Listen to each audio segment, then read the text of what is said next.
This week we're going to be talking about living in Florida. It's not easy, but it is worth it. Getting after that next.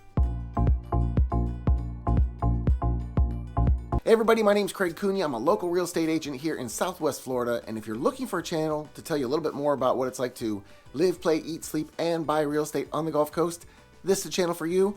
Go ahead and subscribe, hit the little bell to make sure you're notified every time, and start your property search at ournextfloridahome.com to get you directly tied to the MLS so that you get the best and most accurate information possible. I'm getting calls from people every day about what it's like to live here and answering some of their specific questions. So if you are one of those people that have a specific question, you've got to call, text, or email because I've got your back when moving to the Gulf Coast. Okay, so as I said at the beginning, living in Florida is not easy, but there are some reasons that make it absolutely worth it. Now, the whole world is pretty crazy right now, but we still have a little bit of the ease of things down here in Florida. We haven't really seen the changes that have happened throughout much of the other parts of the country, and one of the things that we're rolling into right now is the best weather that we get in the course of a year. And when we see days where we're in the mid to low 70s, even the 60s, which you're going to see we're touching on the beginning of next week, 40s and 50s at night, hey, it's beautiful. It's amazing. It's a little cold for us, but you know what's funny about that? I've heard some of the people visiting from other areas up north saying that, hey, when I'm in the shade and don't have the sun on me and there's a little bit of a cool breeze on one of those days that's in the 60s and 70s, I'm cold too. Yeah, that's people that live in snow still feel that. So without that humidity in the air and without the sun on you, it really can seem kind of brisk. You will be wearing jackets and sweaters, so please make sure you pack those if you're coming to visit us. But that's one of the amazing things that we have this time of year, and it's what makes it worth living here year-round despite those warm summer months. Now, as we do every single week, we're going to talk about the real estate market because there's some crazy stuff still going on, and I don't expect it to change anytime soon. In fact, there's many people reporting that they're not seeing it going to change either. But in one of our MLS areas here, MLS is the multiple listing service, and it is the way that all the real estate agents are able to access properties, get information. And one of the largest ones in the country is Stellar MLS. And it's one that I happen to belong to. I'm in two different MLSs to help service you further. But in this particular MLS, we're seeing now that listings are literally down 50% from a year ago. Yeah, 50%. That means we have half as many homes that we're able to sell. And throughout this process, we then have to evaluate how many homes are on the market. Like, what's the number of months of inventory that we do have to sell? In this particular case, we've got 1 month of listings available based upon how many homes leave the market and what's coming on. So it's getting lean, it's getting tight, and we're seeing things changing rapidly also in the building industry. I'm going to touch on that real quick in a moment because that has been very difficult to overcome. A listing hit the market today, and I had a client reach out and say, hey, why don't we go ahead and take a shot at this one? Well, taking a shot at this one, there's already 17 showings scheduled, 1 offer in, and that is at a list price that is right at the ceiling for this buyer. So I already see the writing on the wall. This is going to be multiple offers. This is going to be over asking price. And in many cases, it's probably going to be a cash offer or someone else that's willing to remove all those contingencies that we talked about last time. With all these changes going on, there's 2 terms that you need to get very familiar with. And this happened to clients of mine. Kirk and Deb, sorry about this, but once again, we're going back through the process trying to find a best way to approach this. But we're doing a couple things that, once again, you're going to want to know these terms. One of them is an appraisal contingency waiver. Yes, many of the builders, many of the realtors are saying in the description they do not want an appraisal contingency attached to the offer. If you have one, they're not even looking at it. So put that into your brain to say, am I willing to cover the difference between a lower appraisal and the purchase price? If not, you may want to move on. The other term that you're going to start hearing a lot of if you haven't already, and I talk about this because there's a tool that we can use from the buying side called an escalation clause. And it basically allows you to stay in a deal longer. I'll explain it to you when we're into it, but for the purpose of this video, escalation clause in this case is what the builders are using. And what that means to you is if I sign for a home for say $300,000 today, their escalation clause tells you that if there are any increases in cost to them over the course of construction, it gets passed to you. So once again, take into consideration, is that something I'm willing to do? Now remember, the value of the home is going up at the same time. So it's not that you're losing money. It's just that when you have your mind set on spending $300 and now it's $320 or $330, it doesn't feel good. I get that. But that home is worth every bit of that in today's market once it completes. So don't be too concerned about the value being there. You just have to get over that purchase price. One of the other unique things that I had happen this particular week, Nick, sorry about this, and Nick was in our last video with one of these things happening, and it happened again. It happened twice this week. And what this was is we went to a new construction builder, 2 of them in fact, and gave full price offers, high escrows, as short of closing time as possible. We weren't looking to remove contingencies, but on a new construction home, the inspection contingency isn't as important. Yes, you can still do one, but once again, you have a warranty on a brand new home. Usually for that first year, they're going to repair most anything. So it's not as important. But the appraisal contingency, especially in this market, when homes like the one he's considering are in that $550 to $600 range, I mean, we're pressing some pricing, and that's in some cases without a pool or waterfront. So it is getting rather high. But what happened to him? Full price offers put into the builder. They not only turned down the full price offer that they were advertising, but they raised the price the next day. Yeah, that's where it's going. We're seeing price increases even with accepting full price, or even with receiving full price offers at the time. In the one case, the builder not only went up in price, he went up $50,000. Yeah, in 2 days, $50,000. You tell me where you see this market going, because all I'm seeing is there is going to be a little bit of greed in the market. There is going to be a lot of urgency. There's going to be many eager people wanting to lock something down. So make sure you have these conversations with your trusted advisor to see what these things mean to you. If you're going to be waiving contingencies and making exceptions for rules and doing things outside of the box, just completely understand what you're getting into so that you don't turn around later with buyer's remorse. Because once you get in this process far enough, you've got your money on the line now and you could lose it. Now, everybody that's been watching for any amount of time knows that I have a process that I ask you to do, and most everybody just absolutely loves it. And that's driving around the neighborhoods to feel them before we pick the home.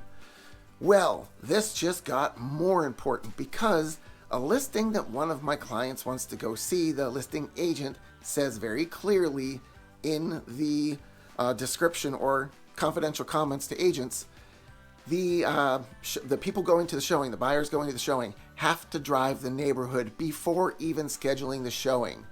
If they have not done that and they want to see the property on a weekend, they're not going to allow them. Have to see it first. The reason behind it, they've had no-shows happen multiple times. And on a weekend, when that's your time off, you're trying to enjoy yourself and you're making exceptions for showings, hoping to sell your home, and now people aren't showing up. What's the one thing that you think could be causing that to happen? Yeah, maybe they don't like the neighborhood when they drive in it.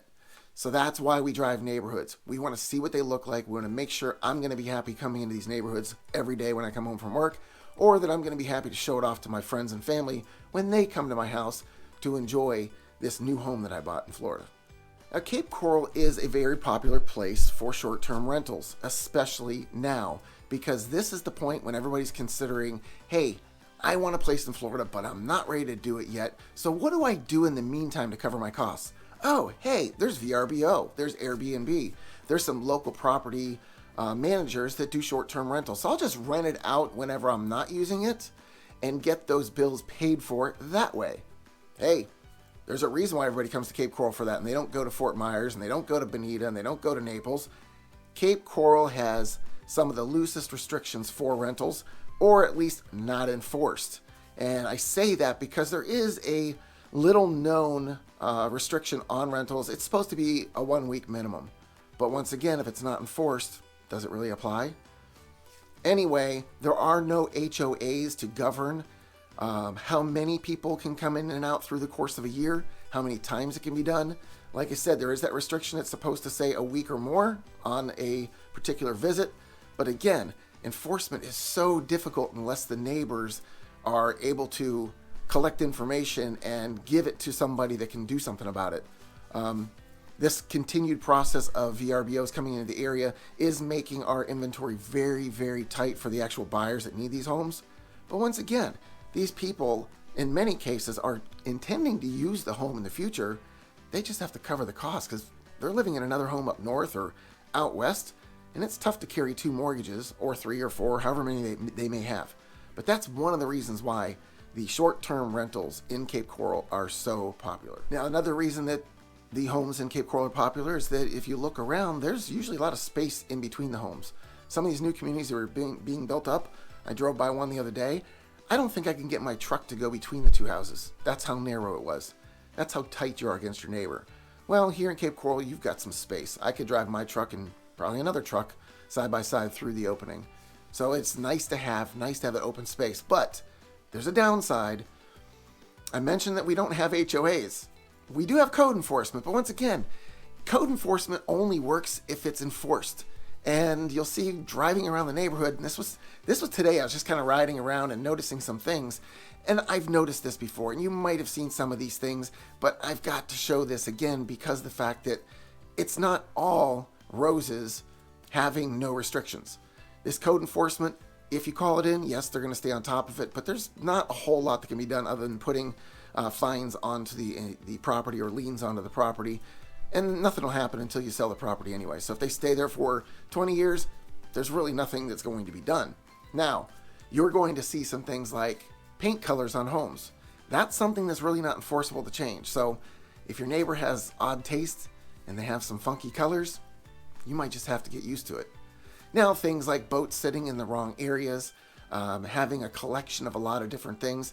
The one caveat here in Cape Coral is if you have a fence, you can put those things behind the fence for the most part, and nobody's going to say boo to you anyway. But if it's out in the open or street side or in the way, in the driveway, if you put a boat in the driveway, you're able to obtain a 3-day permit to leave it there if you want to service it or to clean it, stuff like that. But some of these people just leave these in their driveway all the time. And once again, if code enforcement isn't driving around or the neighbors aren't reporting it, they're going to just sit there. Is that something you want to look at? Maybe not. Something to consider when you're moving to Cape Coral. Now, the other day I was driving around the area, and obviously we've talked about season and all the people that come into the area, and it gets super busy. I mean, there's a ton of stuff to do, and we're going to go through that in a moment, so hang tight. But one of the things that I was noticing the other day is I was driving in the evening hours. I'm going to say it was probably somewhere around 7 o'clock. It had already gotten dark here, and right now our sunset is right around the 6 p.m. time frame. So it was dark. I'm driving down the road, and I'm looking around thinking, where's all the traffic?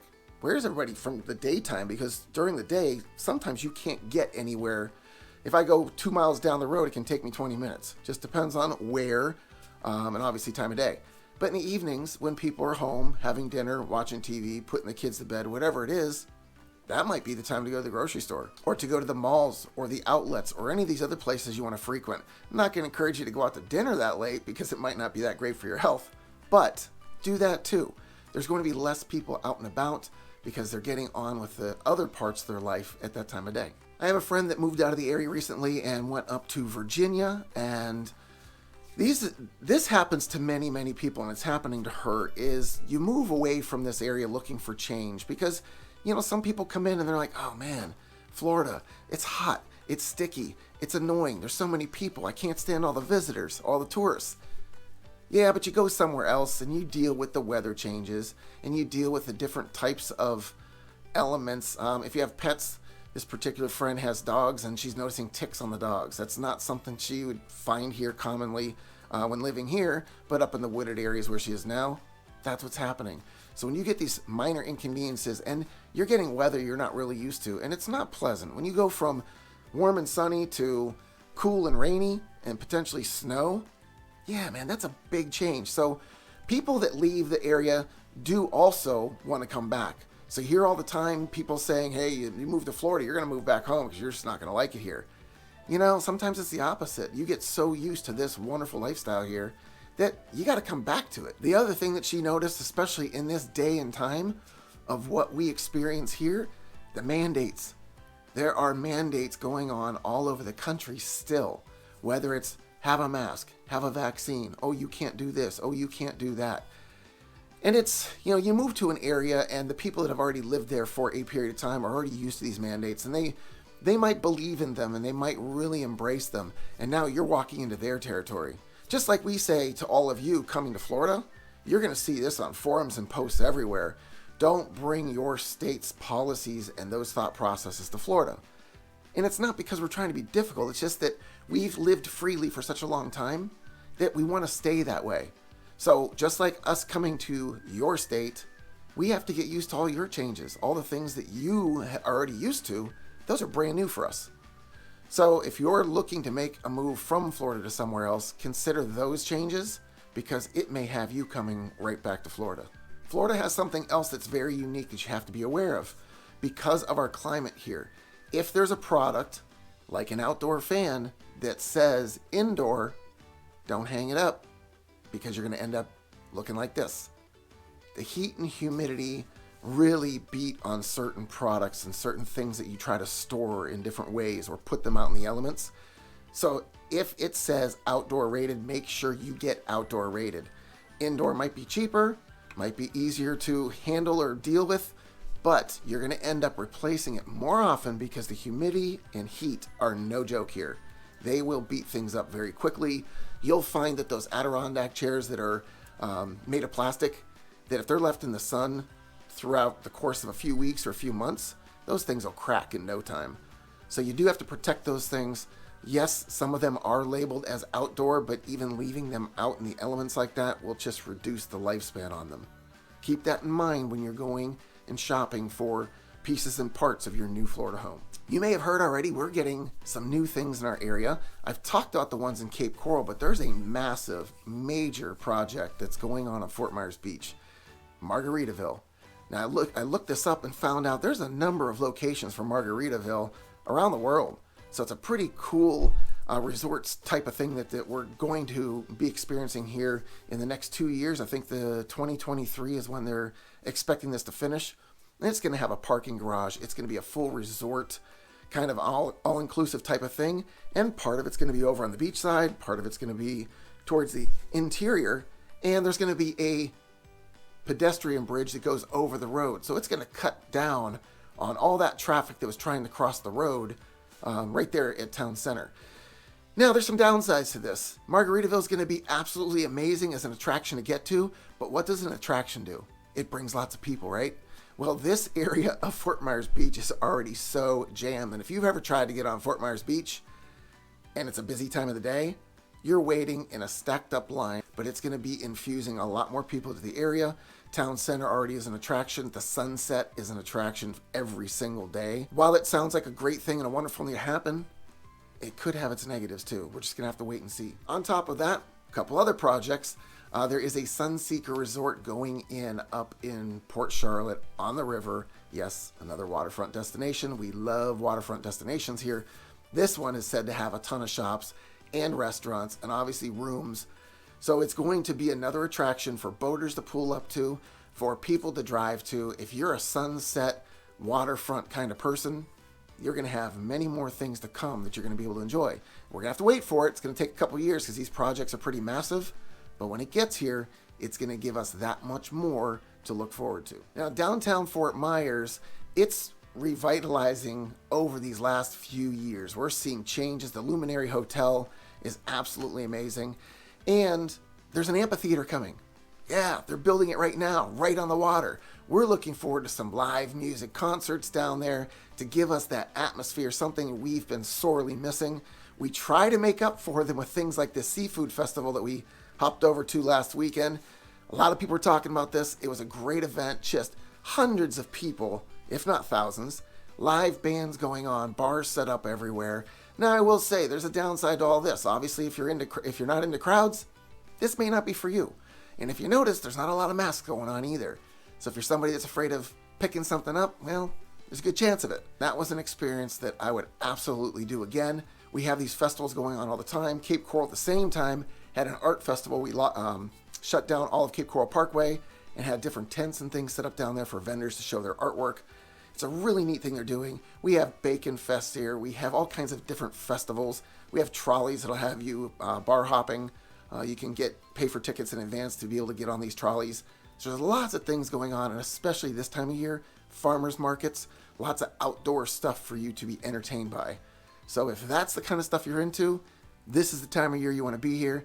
Come on down and check it out. So the vehicle registration process here it can be tedious sometimes. I was talking to a client yesterday. Hey, Corey, thank you for the information. He was a little, I guess, frustrated with the process because, they ask for a registration form and it kind of tells you the things they expect, but now they want copies of titles and have all the lien holder information, all this stuff to register your vehicle here. On top of the expense, he was sharing with me that they have 2 trucks and it was somewhere in the neighborhood of $400 to $500 to get this thing registered here. Yeah, it's legal and he's not going to have any issues, but the expense, the frustration of faxing forms, sending forms, making appointments to come in, being told it's not complete, it's just a lot of running around. Now, there is a website that gives you some information. He said he thought that there wasn't really clarity on the information he was given, so try to get as much as you can from it. There is a phone number you can try to use. Again, not always getting a human being on the phone, that is a problem, but the process of registration, you're going to have to do it at some point. So start the process, get as many of the pieces and parts together, try to submit it. They'll let you know what you're missing, gather that information, but be prepared. It's going to be a few $100s just to register your vehicle when you're moving to Florida. I was talking to a client the other day, and another thing that came up was, when you come to Florida, what are you here for? Vacation and fun, right? So you're not really getting a sense of what it's like to live here. And the difference when you live somewhere versus vacation is there's no time. When you're vacationing, it's literally like there's no clock. You can do things whenever you want. Hey, I feel hungry, let's go eat. When you have to go to work, I gotta be there at a time. I have a lunch schedule, I have a break schedule if you get breaks, and then I leave at a certain time. So in order to kind of give you a more of a sense of what it would be like to live here, maybe take a day and schedule things as though it was a work day. Schedule a place to be at a certain time. Schedule breaks at certain times and just see how that feels. See what the commutes around the area are like at different times. That will give you more of a sense of what it's like to live here. Now, I was having a conversation the other day about insurances again, and I know this can be a very difficult topic to discuss because there's constant change in the insurance fields, and Florida is considered to have problematic things going on, obviously with hurricanes. Everybody thinks that's going to be a huge issue. It's really not. Flood insurance has been the bigger one that's been talked about lately. There's recently a change that's going to be more about your address and location than it is the elevation of the property. We used to do it based on the elevation, so you could always build your home up higher, get it out of what they consider the floodplain, even if it's in a flood area, and that would take away or reduce the insurance. That may not apply anymore. So the difference between the insurances, we have hazard insurance, and the wind insurance and policy is kind of part of that. And when I say wind insurance, obviously we have hurricanes, we have to account for that. So during your home inspection, there's 2 things you're probably going to need. The one is the wind mitigation. If it's an older home, they have to do a wind mitigation report through the inspector that the insurance company gets. And that way they'll be able to evaluate how the home would stand up in certain conditions and put a price tag on how to insure it. Then we have the 4-point inspection. That just does other parts of the home. So those 2 inspections, make sure you get them done if you're considering purchasing a resale home, so that you don't have to go back again to the inspection company so that you can get these reports for the insurance. Back on the flood insurance, that is a separate policy. It's specific to rising water. So if you break a pipe in the house and you flood your house, the hazard insurance will cover that because it's a pipe. If it comes from the flooding and you don't have flood insurance, your hazard insurance will not cover it. The other thing you need to know is flood insurance, most of those policies only cover up to $250,000 of coverage. So if you need more, you may have to take out a private policy on top of the regular policy to cover higher amounts.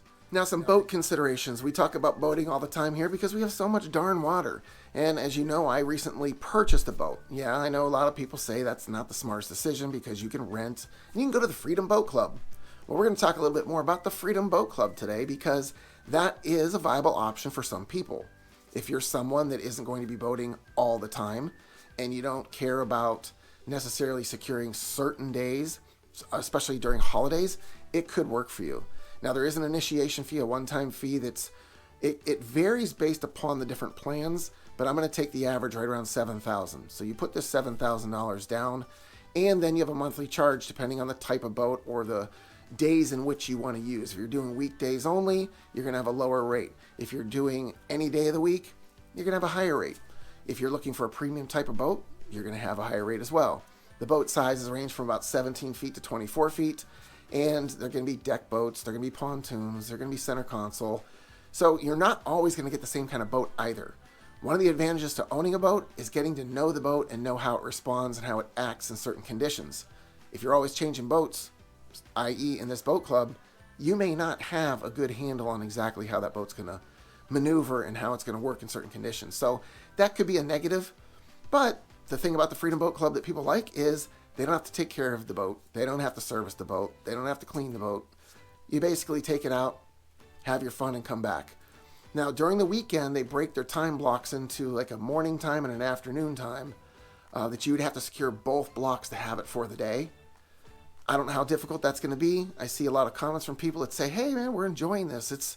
We can always get a boat. The availability's there. It's great. Problem is, a lot of people move into the area. If they're not buying boats, they're going to either rent or become part of this Freedom Boat Club. If they become part of the Freedom Boat Club with you, now you're going to have less availability of the boats. Keep that in mind. It is an option. It still has an expense to it, so it's not inexpensive, but it's another way to go if you don't choose to own and purchase a boat here in Florida. Okay, so that's a little bit more about living in Florida. No, it's not always easy, but dang, it is absolutely worth it. So if you're looking for a little more information to see if it's the transition you want to make, check out one of these other videos. And if you've got a question that I can answer for you, you've got to call, text, or email because I've got your back when moving to the Gulf Coast.